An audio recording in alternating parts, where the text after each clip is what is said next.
Okay, I thought I'd do my thoughts on The Matrix Resurrection trailer. Um, it actually looks pretty good. I mean, it's intriguing, but then at the same time doesn't give too much away. Now, I was somebody that I liked the trilogy. I mean, I didn't mind it, so I didn't mind it. Now, obviously, the first one was my favourite because at the time it was I remember experiencing it, obviously the effects and the story plots and then the Matrix and how some of it even could be relevant to society today. It was just, it was a great film, and obviously it revolutionised special effects, and many other TV shows and movies obviously had the Matrix bullet time. Everybody wanted the slide phones and Neo's jacket, so, and the slow motion special effects, so obviously that was great. And second film, I didn't like it as much, but I liked the action in it, and especially they upped the game with the special effects, so it was still good, but I didn't enjoy it so much. And then the third one, the same thing with that, just felt a little bit anticlimactic. So I mean, the first thing I would write out about, I would say that was very different about this movie is that you can see that the cinematography looks very different. I don't know whether it's because obviously now digital cameras and obviously they're probably a different cinematographer, so it kind of looks very, very different. Now I'm not sure if people noticed, right, but this was more so in the I'm trying to remember which on VHS and on DVD, The Matrix, the movies had a kind of a green tint to it, like a green hue or tint, and then if I remember correctly, on the Blu-ray version, I think they either changed it, and then for the 4K, I think they ended up putting back the green tint in it. So obviously I haven't got the 4K. I've only got the DVDs, which are the 9-disc DVD set, and I've got the Blu-ray because I decided to upgrade. But obviously I can play 4K, but I just need the TV because I've got the consoles can do that. But anyway, so you got those movies. So anyway, I don't know if it's just me, but whenever I saw Keanu Reeves, he kind of reminds me of John Wick because obviously he's still got the same hairstyle, and obviously the beard, but obviously you know that he's still playing the same character as such. So that was kind of, so that was kind of great. But it was kind of nice seeing the old characters back again with Trinity. The only weird thing is that I can't work out whether or not if he's supposed to obviously if this is a prequel or if it's set way afterwards, which is kind of the weird thing about the actual trailer. Again, we don't, especially that this is be a young Morpheus, but I've got I do have a theory on that as to what could be going on, because obviously that's in the Matrix, so you can look how you want to look inside the Matrix. So anyway, but yeah, it's got me kind of intrigued. And they see with the obviously you got the agents back in it, so they've definitely upped the effects there. I think there was a young Viola in there, so she was in there. So that was kind of great. And so yeah, I mean, it's got me intrigued. And then especially that I wasn't, for me it tied off with the two sequels. Now we do know from the Matrix films is that there were other reincarnations of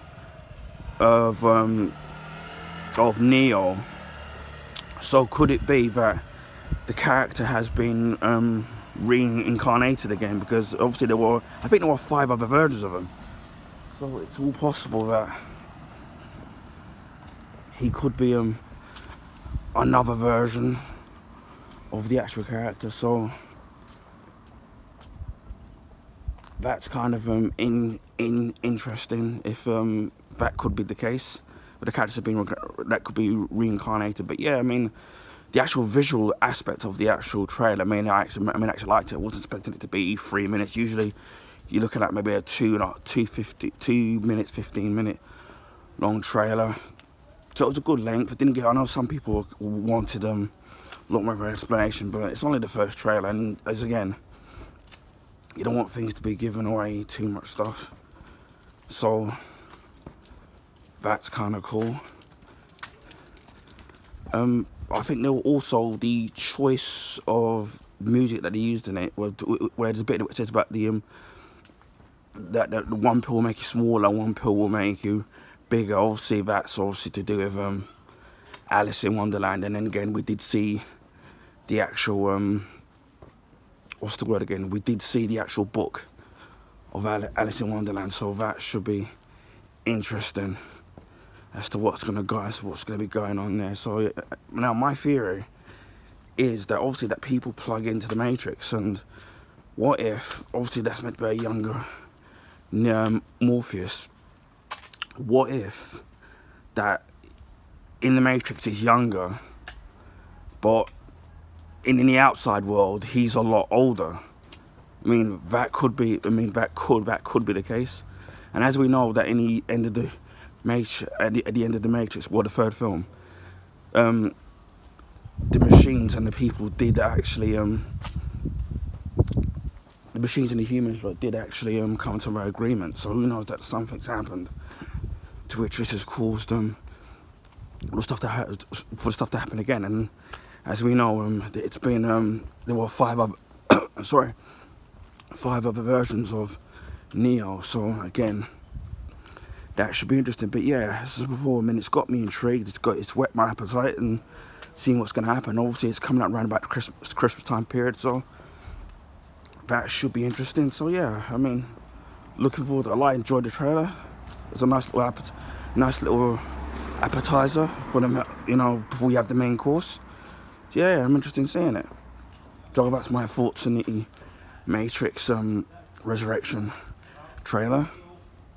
And my other second part is I've just watched the Being James Bond, the Daniel Craig story on Apple TV. At the moment it's free on there to rent, so it's only like a little documentary. It's only about maybe 45-47 minutes. And what I did like about the actual documentary is that you get to see him being cast as the role, what the press thought of him and what his thoughts were. Like he said that Daniel Craig stayed up and watched and read the internet on him, because obviously he was skinny and he was blonde.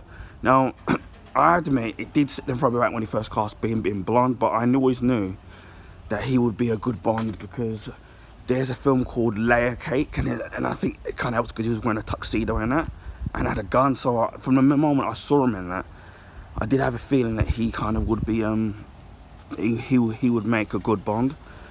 But yeah, I mean, it goes through all the movies in Casino Royale, which are my favourite Bond movies, because what I love about that film, it just takes Bonds back to basic. It was really brutal.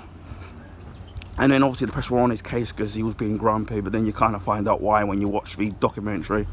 Then obviously you had Quantum of Solace, and as to why, and then why the movie wasn't as good as it should have been because of the writer's strike. And the common thing about that documentary is that you had a sense of honesty about the actual movie, about his thoughts on the thing. And you had Barbara Broccoli and Michael G. Wilson on there talking there, so that was great. And then you had all the other Bond films, and then you kind of understand why he doesn't want to do it anymore now, especially with it talks about the injuries that he had, and even in one of the movies where he done something to his leg, and it would have meant that he wouldn't have been able to film for 9 months, and he just soldiered on. And then when you actually watch it, you don't really notice. But obviously now it kind of gives you a new kind of perspective as to why he what's the word I'm trying to think. As to why he doesn't want to do the Bond movies anymore. So you kind of get it. And then it just felt to me as if the documentary was very honest, and it gave you a completely new insight into Daniel Craig and the producers and the movies, and why certain things were written the way they were. And then even when he had the injury, I think it was on Spectre, where they had to write it to work with his injury. So you kind of as I said before, the whole thing gives you a whole new perspective on the ones, whether you like the certain ones or not. So that was kind of great. And there's even a emotional scene with him when they're wrapping up on the last day of filming. So that's kind of great, and seeing him, and then also you see him finally opening up to being Bond, because he doesn't seem to be a very media savvy person. He kind of keeps it to himself, and then slowly coming out of his show and being the Bond thing, realizing you know, that he's Bond. So that was kind of great. So yeah, I mean, if you've got Apple TV which you can get free, and it is free on there, I'd recommend watching it. So anyway, I hope you like these two subject matters, and I'll speak to you all again soon. Take care, and bye for now, and stay safe.